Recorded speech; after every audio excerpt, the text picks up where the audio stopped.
Candyman. It has been a long time since we ventured into the world of the Candyman. And this one, it felt like an extension. It felt like a sequel. It felt like it was trying to stay true to the form at the same time. I don't know how the general public will feel about it, but fans of the Candyman and its style and its story probably will enjoy this more.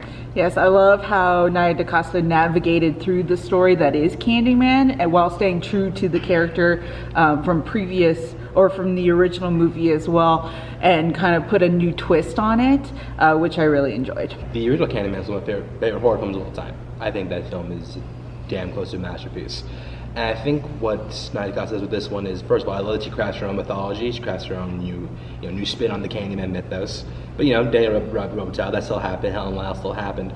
But I think that what this movie gets right, and what the original was trying to point out, is that a lot of times true stories are scarier than fiction.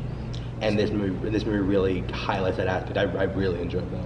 Yeah, so I didn't actually know it was a direct sequel until recently, so I watched the 1992 version last night. And nice. I feel like having that fresh in my mind really enhanced the experience. Like, you really need to know the lore of the movie to like truly appreciate it. And I went in with really high expectations, and I feel like they kind of met them. Like, it was really unsettling. It was really intense, and I enjoyed it a lot. It did end up giving you some of that old school Candyman love, and I feel like the reason why I think Candyman fans would appreciate it more is because they can appreciate it more, because like you said, with the depth.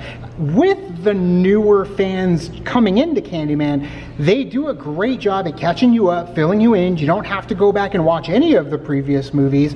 If you did watch that first movie, then watch the first one, though. 100% you should. And it's not for everybody, though. It is not like your typical horror film, slasher film.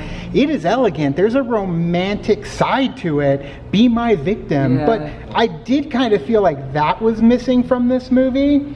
But they did nail some of the camera shots as well as the music. But that's what I like about it though too, is because yes, we did have that element sort of in the first movie because it was like its own thing, and that's what I like about the first one. It's like it's very unique. Sure. It, like you said, it's not like one of these other horror movies that it's just the hasher and slasher. There is a story behind it, and you kind of feel for these characters as the story goes on, and that's what I love about this one, is that it's the continuation from something that happened from before too. Correct? Yeah, and whereas the first one was about, where the Candyman was like a person, this feels like it's about the mythos, about the moniker, about how one does become a vengeful spirit like this. Sure. Yeah, I also really feel like they mixed up the humor in it really well, like to a point where it didn't like change the tone of the movie. I thought it had its own style, and it was really good. She did touch on a lot of what it came down to, the projects and racial injustice, but this one really goes all in on it, and the gentrification and the parallels of the gentrification, and talking about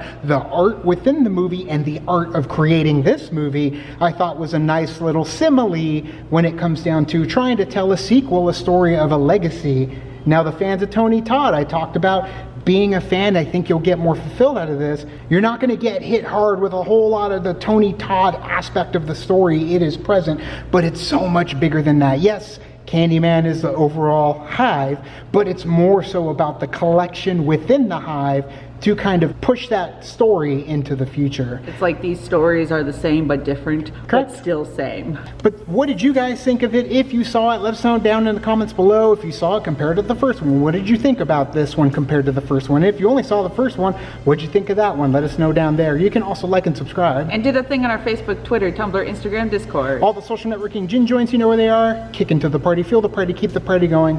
On our Patreon, Chance, where can they find you? Twitter, Instagram, and ChanceWars_91. Check out Notorious by Chance, the podcast, and the YouTube channel. Our episode on Big Trouble in China just dropped. Really excited about how that one turned out.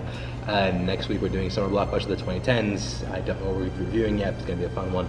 And yeah, Schmodown got a big pay-per-view coming this, I think today, as of dropping this. No idea. No idea, but Friday. I take on JTE, so that's going to be fun. Nat, where can they find you? You can find me on the Call to Action Network, where we talk about all things Schmodown, and I have a show on there when I'm a dickhead to Schmodown Knitters. It's really fun, so you should check it out. All right, guys, thank you so much, and as always, Now it's time to say goodbay. this party is over. Bye. Bye.